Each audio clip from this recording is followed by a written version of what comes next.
Hi, everyone. Welcome to True Disabled Story. My name is Nico, and I use he, him pronouns. I'm a white man with parted blonde hair, large blue and brown spectacles, and a white short sleeve button up shirt with pictures of dinosaurs on them. I'm seated in front of a blurred out background. Like about 25% of Americans and a full 17% of Philadelphians, I'm disabled. Whether we look locally, nationally, or even globally, disabled communities are full of dynamic, diverse, and frankly delightful people with their own stories to tell. All we have to do is listen.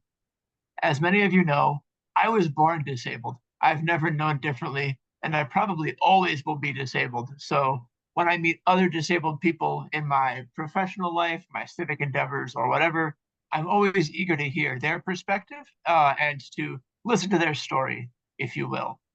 Today's guest is LaDonna, and I can't wait to hear what they have to say and to learn more about them. So let's dig in. Hi, LaDonna. Thank you for joining me. How are you doing? Hi. Well, that's a trick question, but no, I'm actually having a pretty good day today. Thanks for asking, and thanks for having me. Of course. So, LaDonna, what was your path to diagnosis like? Was this a surprise for you and your supports, or was this maybe something you were pursuing? Paint that picture for us. Well, I'm someone who became disabled overnight, sort of, at a later in age. I mean, when I was 55, actually, and I'm 62 now. But it was shocking and disrupting and all that other stuff. But it actually happened. I had a bicycle crash during participating in a triathlon in 2010. And it was really bad, but I didn't know the extent of my injuries. Things happen and they take a while to get worse. So my pudendal nerve actually got trapped between ligament and a bone, two branches of that nerve. And I started having symptoms right away because I kept riding my bicycle, and then I pursued running, and I was on some kind of fitness mission, I guess. And I noticed the symptoms. It was like my left leg was a little bit numb, my crotch would be numb when I rode my bike, and I ignored all these. I ignored these symptoms and just kept pushing, partly because I was in a, a certain type of relationship where I was kind of weight shamed and made to feel like if I got over a certain weight, I mean, I definitely received abuse for going over a certain weight. So this was all kind of complex. But one of the symptoms was really disturbing, was painful orgasms and a lot of dysfunction in my pelvic area. But it was all more like discomfort. It wasn't like, go get help right now. Well, in 2015, I was on a tandem bicycle with my former spouse, and the nerve just either broke or became so severely irritated that ended everything. I got off the bike and said, something is terribly wrong. And that was the day that my life changed. So it was like it was just a shock. So I felt immediately that it was nerve related.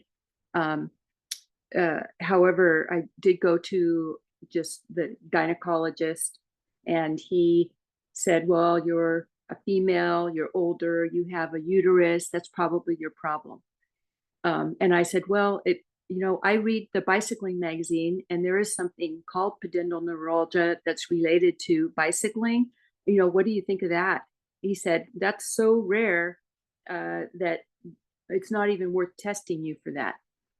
And I was in so much pain. I have to tell you, like I was the curled up in a ball kind of pain. And I had a career and this marriage, and and was trying to juggle all these balls, but everything just stopped. That was it. And the doctor ordered a hysterectomy, and I went along with it. Like I was not an advocate for myself. I'd been going my whole life just kind of taking for granted that I was mostly healthy, and And so I just went along with it. I had the hysterectomy, everything but my ovaries. I mean, everything except my cervix at the end of 2015. And I had a really, it was a rough recovery from that, but I had a lot of bed rest. I didn't ride my bike. So my symptoms like went down a little bit. But as soon as I tried to get on a bicycle again, the pain was back. It was immediate. So it was obvious that it was misdiagnosed. I'd had an unnecessary hysterectomy and that I wasn't going to get help from any, regular provider. I was going to need to look into it deeper and start advocating for myself. And so that's what I did. I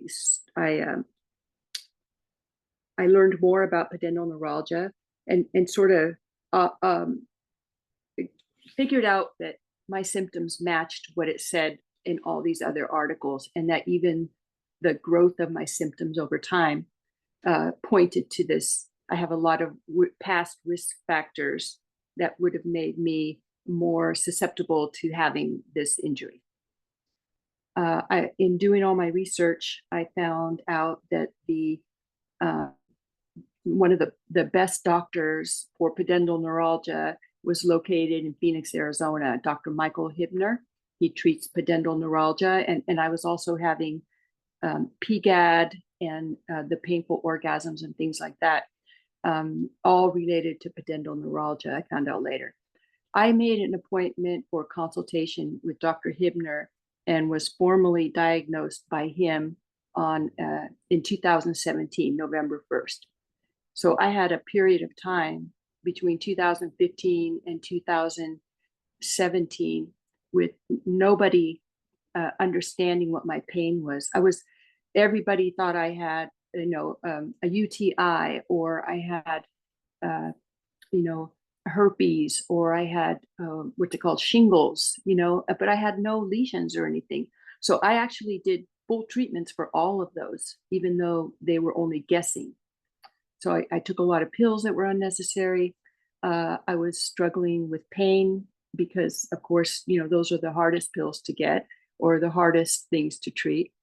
And a lot of the yoga and other things I was trying to do were making it worse instead of better.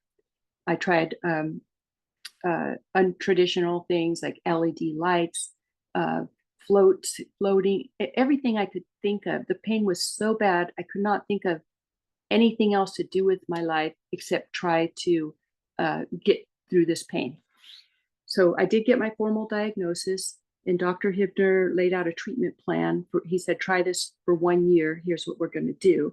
And he prescribed some topical and a suppository that would give me some relief. But with pudendal neuralgia, you have to discern whether your muscles are causing the nerve pain or if the nerves are causing the muscle pain.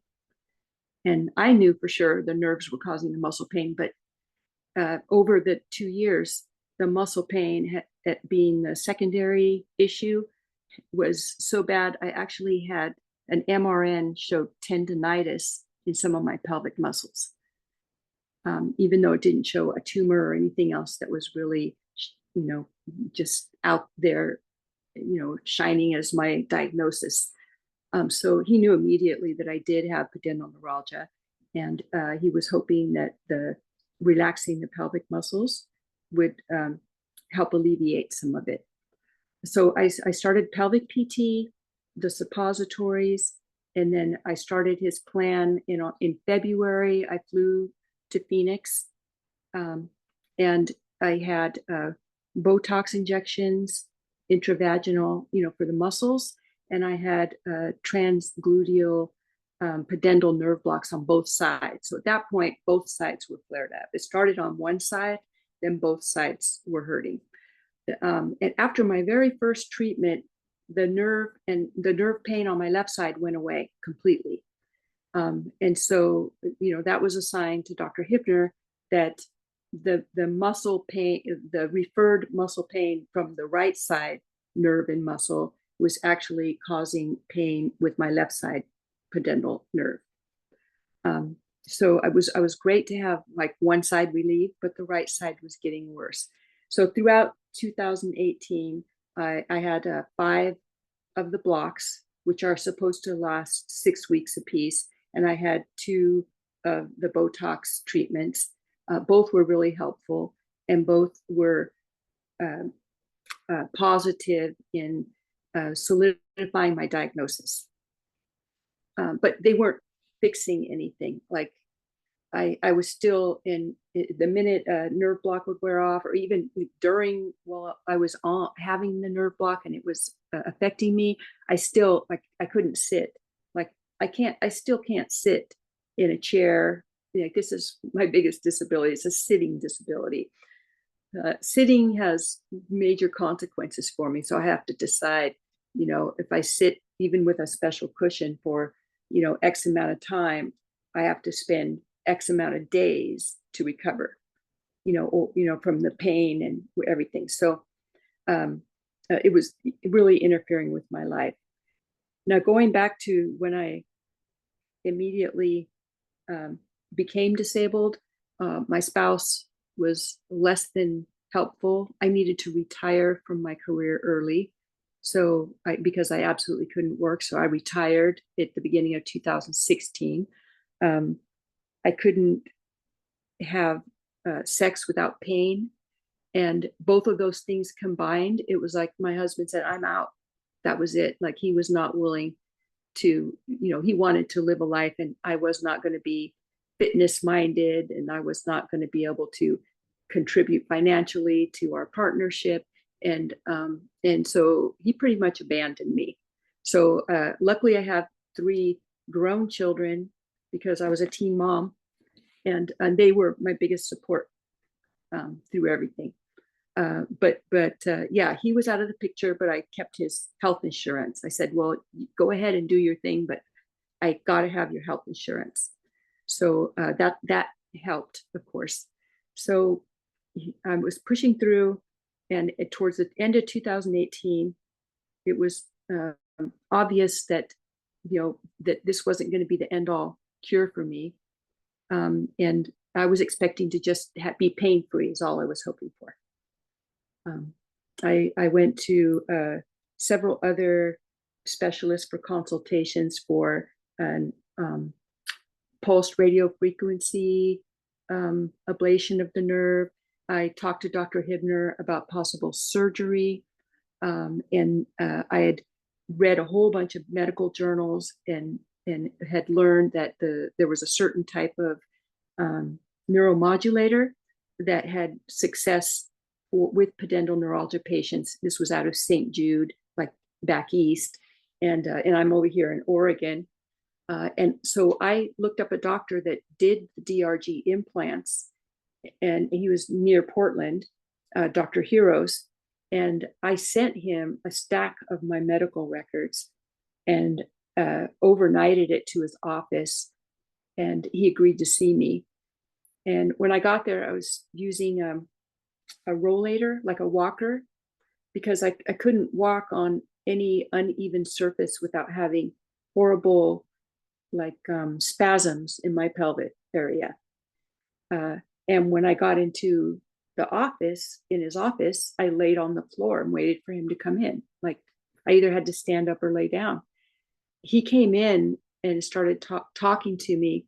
He cried to see where I was, at this point. And he said, I have never treated anyone with the nerve issue you're talking about. He said, but I am going to find the people who do. I'm going to learn, everything I need to know about it, and try this implant with you. I was amazed. He was just so moved by what I'd already been through. He was confident he can do it. He could do it. And so I did get the DRG implant at the end of 2018. That has allowed me to have enough quality of life where I could actually rebuild a lifestyle, work towards living independently, and I'm still at that point. I'm taking a breather now, so you can ask a question. No, LaDonna, you're doing really well. I'm so glad that these doctors have really shown up for you in ways that, your ex-husband did not, and maybe other parts of your support system did not. You told us that you've had to pursue a lot of medical treatments and even a whole journey that ultimately did not fix the problem. And looking back in retrospect, were not necessary. So I'm glad that you finally found something that works for you, right? And just following along those lines, really glad you had your kids there to pitch in for you. I often think, we have one kind of relationship with our parents when we're kids ourselves, and we have a different relationship with them when we become adults. And I'm glad that your adult children could show up for you in that way. So here it is, you're 62 now, and you began developing this problem when you were 55. You began talking about how you've begun now to find a way forward in life. Maybe not a life that you thought you would lead, but a life that I hope you find now worth leading. So, what does that new life look like for you right now? What impact have has this pudendal neuralgia had on your life? Uh, well, it was complete, you know, but I realize I'm the same person inside. Like I have my hopes and dreams. I love starting new hobbies, and I've just had to change things. Like I was uh, borderline obsessed with, this bicycling. So I kind of transferred that to a whole bunch of other hobbies that I actually can do, like old typewriters. I like to uh, type on them and sometimes repair them and, give them away or whatever. Fountain pens. I started pen paling, doing a lot of pen pal stuff. And then I actually started, making art, which is something I always wanted to do, but always was working or, of course, when I was younger, taking care of kids and hadn't been able to pursue that. So I kind of looked at every new opportunity as, is this something I can physically do? Is this something I can afford to do? And then, I'm going to at least try it once, so that has opened up all these other communities. There's a whole bunch of people that like old typewriters. They're called typospherians. Okay, so yeah, I'm in that community. I'm in the fountain pen community, and I'm in the snail mail community. So those have probably been some of the biggest.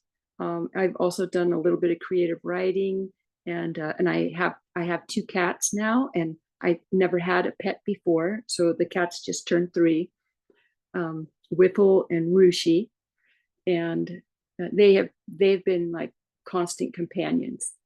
So how my living situation went is that I couldn't care for myself, and so when I needed to go live somewhere else. Of course, the house got sold. Like it was sold, it had to be because we could no longer. He just was like it wasn't working financially for us. So I moved in with my daughter in Oakland, California, and I really love the Bay Area, and she's lived there her whole adult life. My kids are all in their 40s, by the way. So I moved there, and I have a grandson. He's 9 now, so he was really young, and I was able, like, I lived on the bed because I couldn't sit. But even with that um, restriction or limitation, my grandson just learned. We learned how to play. So he would be on the floor, I'd be on the bed, leaning over the edge of the bed, moving his little monster truck toys or whatever. And we had the greatest time. I had some other surgeries. I had broken my septum in the bike crash. And so I had to go through that surgery, and so he had to be real careful to not bump Nana's nose, I had other injury. In fact, I just had a right shoulder replacement. And this was also a result of the bike crash where I fractured it and I didn't notice because I was in so much other discomfort, and it healed wrong. So it developed arthritis. So things take a while to develop. So the last time he was here was right after I had this surgery. And so he knows, okay, Nana can't sit. He just grabs a piece of cardboard, puts it on the floor, and gets his art stuff out and says, Nana, let's make a comic book, and I lay on the floor and we do it. It's like he knows my limitations, or he knows my abilities, I'll put it that way. And we find a lot of common ground through that. So I lived with my daughter and my grandson in Oakland. Could not find a single doctor in the entire Bay Area that even knew what my diagnosis was. So I was having to fly to Phoenix, which was in itself terrible to have to sit on the airplane that long.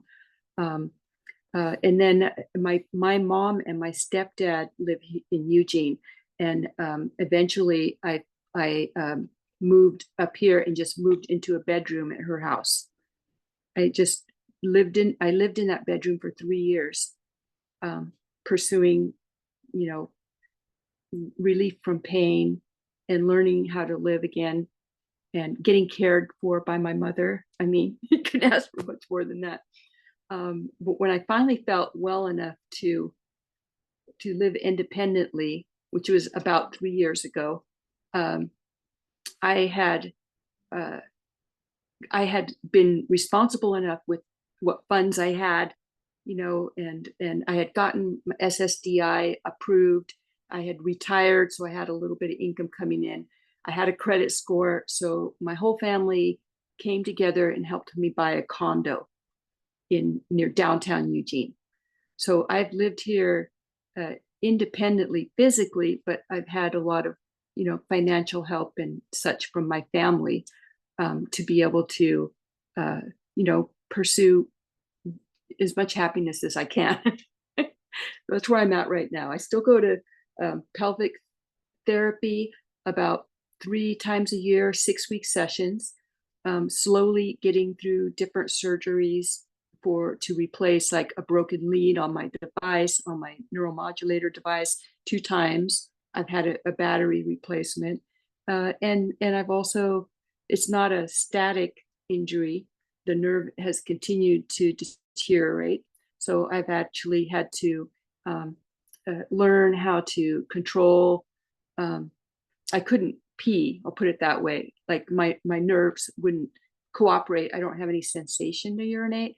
So I spent almost a year learning how to deal with that through physical therapy, and to come up, train my mind. And then last year it was bowel issues. So I had everything from incontinence to not being able to go at all, like no nerve help. And so I spent the beginning of this year doing bowel training.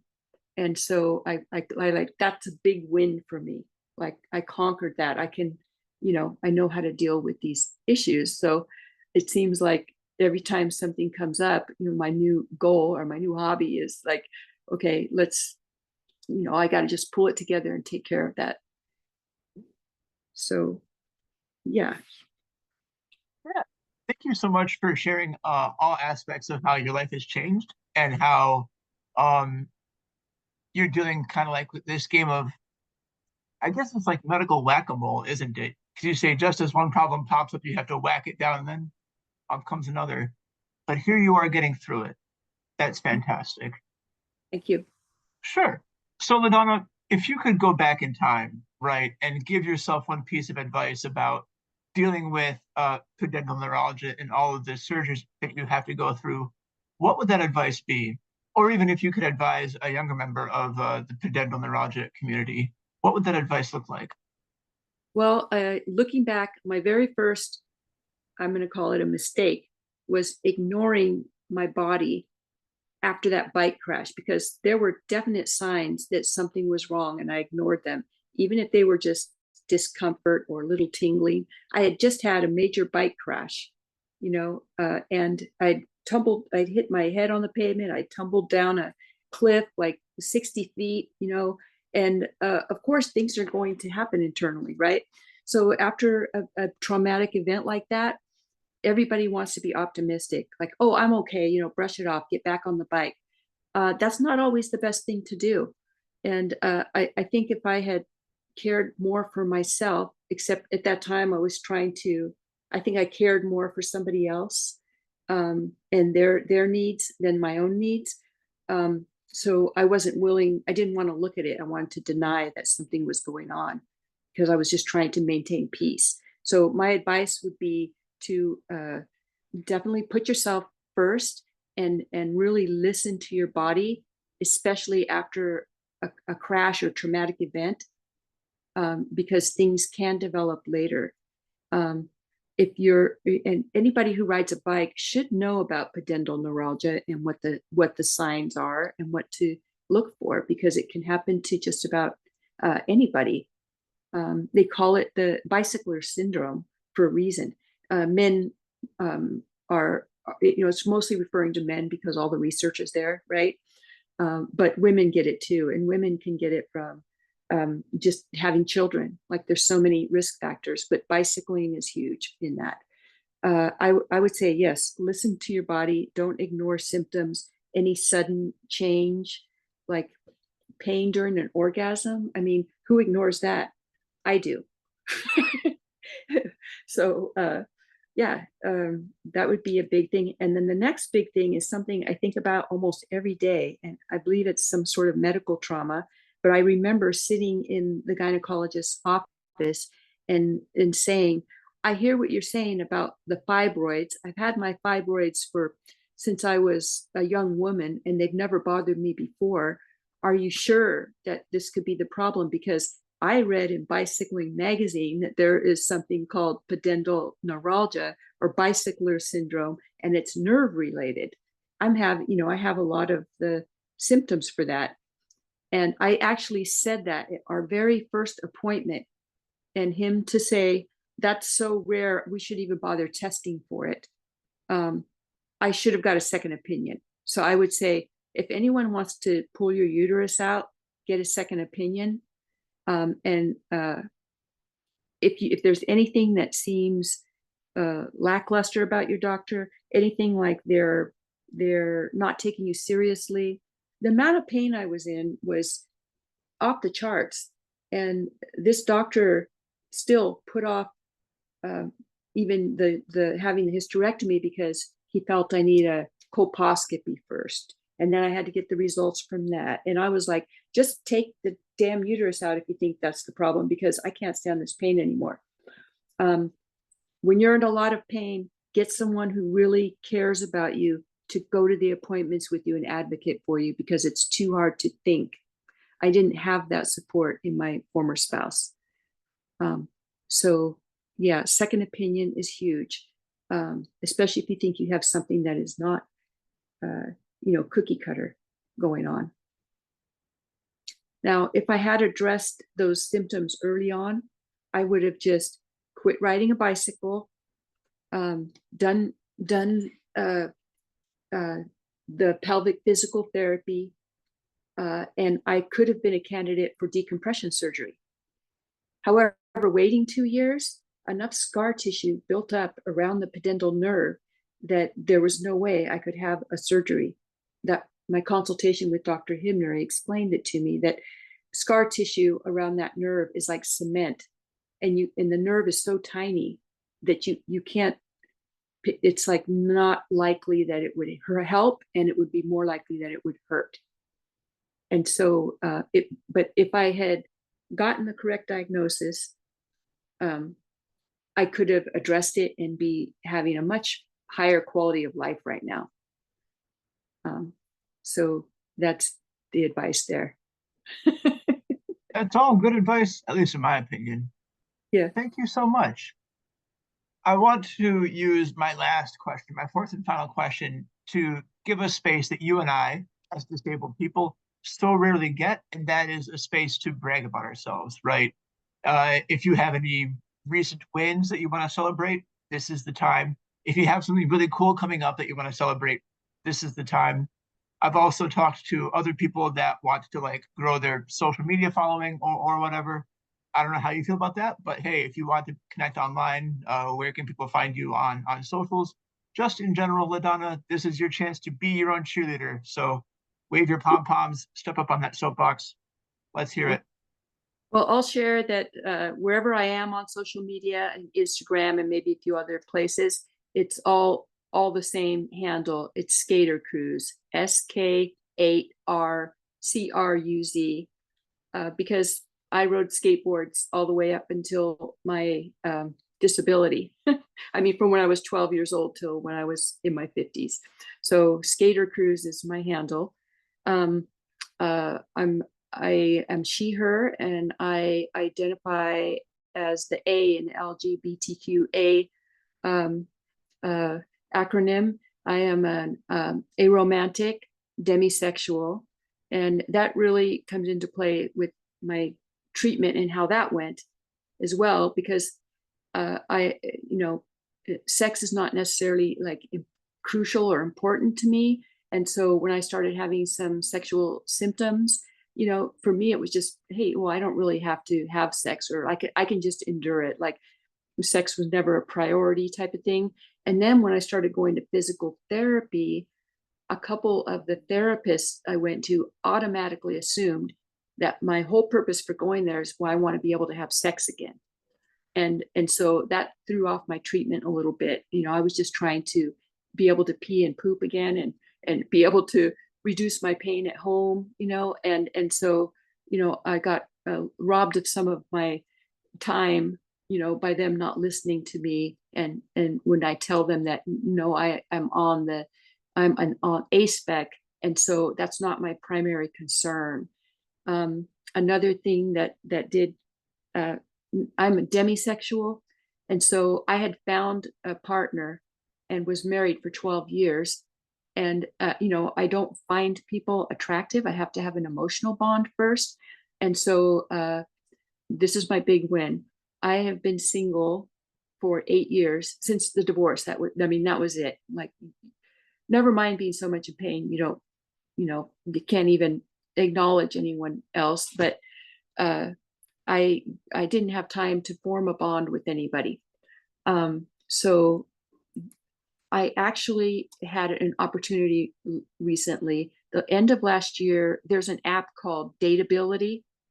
I just heard about it. Somebody online told me about it. I made a profile and was able to state my disability on there, and my preferences, you know, as far as just being ace or demi or whatever. And I found a match, and I went on one date. It didn't work out at all. And then I stayed with it. And I met a man from San Francisco, and he's actually flown out here to go through my last two surgeries with me and help take care of me. And he has Parkinson's disease. And so I can't drive and he can. And sometimes he wants some street tacos or a burger, and he can't hold it. So I feed him. And it's like we're finding all these different things that are a good match for us. So I have I have a new partner. I could put it that way. And I'm very, very attracted to him. And we bonded online before we even met. I felt like I already knew him. And it's just like it's like being a teenager again, this blossoming new love feeling that I haven't felt for years and years and years. Like probably 15 years I haven't felt like this. So that's been very, very healing, and my kids are really supportive, and we have our flying here, flying there, you know, schedules all worked out probably till almost the end of the year, and we'll see where it goes from there. So that's the big win for both of us, really, because he had spent 3 years in his disease isolated at home, you know, and I'd spent 8 years not even thinking about dating until about the end of last year. And I thought, I'm ready. You know, I'm independent. I can take care of myself. And that means that I am okay to date somebody else who can take care of themselves. So that was my big win. LaDonna, that's so joyful. Thank you for sharing that with me, and then by extension, the audience. All Mhm. right. I really appreciate your time. I loved hearing your story. Wherever you go, whatever you do, I can't wait to see what you do next. Heck, LaDonna, I'm rooting for you. Thank you so much. Of course.